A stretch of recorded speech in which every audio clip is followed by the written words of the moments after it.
The dramatic GameStop saga. It's a story about how these guys, and this guy, collectively made billions while these guys lost everything. This David and Goliath story has risen to the public conversation as a battle between Wall Street and Main Street. It illustrates the dynamic between institutions and retail and the growing divide between the two.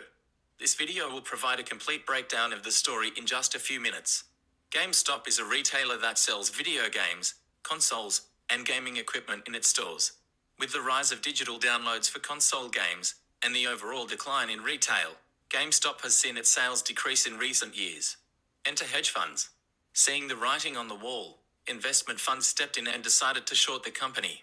Short selling is when you sell shares hoping the price falls, and then buy back the shares profiting the difference. In order to short a stock, you must borrow the shares to begin with. This is done by using your broker to find shares from another investor that owns the stock you wish to short. If that client agrees to loaning their shares, generally for a small fee, then the borrow is completed and then the short seller can immediately sell the shares into the market. These shares must be bought back at a certain point, and during the trade, the short seller pays margin interest on the shares that were borrowed since they received the proceeds from the sale at the start of the trade. Short interest, not to be confused with margin interest, is the total shares shorted as a percentage of the float. Float is total shares outstanding minus locked up shares. Since the shares are borrowed and then resold into the market, a new investor now owns the shares that the original stock lender held, and therefore these shares can continue to be rehypothecated to short sellers. Therefore, short interest can exceed 100% in theory. This rehypothecation should not be confused with naked short selling, which is when a broker allows a short seller to sell shares without arranging a borrow. As with most things though, there is a fine line between these two processes and the whole situation can become quite murky. Before we continue, it is not immoral or unnatural to sell shares short. In fact, short selling is a vital market function that keeps the market honest and helps purge the system of failed companies and fraudulent ones. Now on to the Reddit crowd. As with most things these days, this story starts off on the internet in a deep dark place known as Reddit. This online forum has a subreddit known as WallStreetBets that now has millions of users. These anonymous users generally post about highly speculative investments and include massive gains and losses for all to see. One such user named Deep Fund Value, real name Keith Gill, posted a $50,000 position in GameStop calls that he counted as the stock fell to record lows during the summer of 2019. Call options are simply a contract that allows the option holder to buy 100 shares at a specific price, the strike price, at some point in the future, the expiration. Deep Value continued to build his position, and later in 2019, Michael Berry, the protagonist of the movie Big Short, also accumulated a massive position in the stock. He held the same belief of Deep Value that the company was undervalued. At the same time that long positions were being built in GameStop, short sellers including Melvin Capital and Citron Research were still massively short the stock, and short interest exceeded 130%. According to reports, Melvin Capital's short position totaled more than $50 million, and many other funds and even individual investors were still writing their shorts. This is when WallStreetBets started hyping GameStop.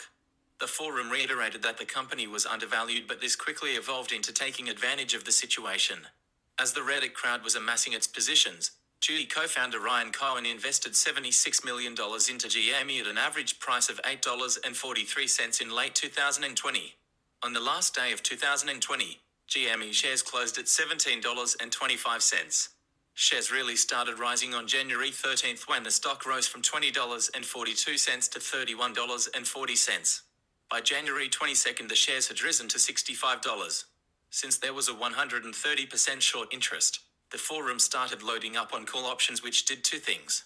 It made the options sellers hedge their positions by buying GME, and it also caused more shorts to cover as the market exploded higher.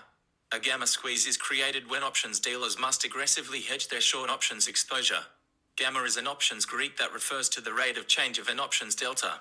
Options delta is a Greek that represents how an options value is expected to move given a $1 change in the underlying stock's price. As the Reddit crowd continued to load up on options, dealers had to keep buying the stock at higher and higher prices. At the same time, short sellers were stepping in to cover their shorts at increasingly higher prices. The big moves started occurring on Monday, January 25th. Shares opened up at $96.73 but fell 20 points and closed at $76.79 that day. Though it sold off, the GME rise was still underway. On Wednesday, shares gapped aggressively, opening at 354 and eventually closing at 347 despite collapsing to 249 intraday. On Thursday, everything came to a head when GME shares traded above $500 in pre-market trading. After this unfolded, a handful of retail brokers froze buy orders for several of the stocks that were being squeezed. This led to a lot of criticism from people all across the country, from lawmakers to tech entrepreneurs and everyone in between. GameStop shares collapsed after this halt and hit a low around $112 in late morning trading. The reason for the halt was not immediately apparent. Since no one could buy the shares, the price collapsed and many argued that the brokers were colluding with hedge funds in order to cover their short positions. At this point, Melvin Capital had already lost billions and had to be rescued by two other hedge funds that provided cash infusions. Robinhood and other brokers claimed it was due to volatility issues and to protect investors. But what is the true reason buying was halted? Check our upcoming video to find out. This video will most likely air this upcoming Wednesday, so stay tuned. Thanks for watching our video. If you want more content like this each week, including our video about why brokers halted buys in GameStop, make sure to subscribe to our channel and hit the bell icon to get notified about our newest releases. Bye.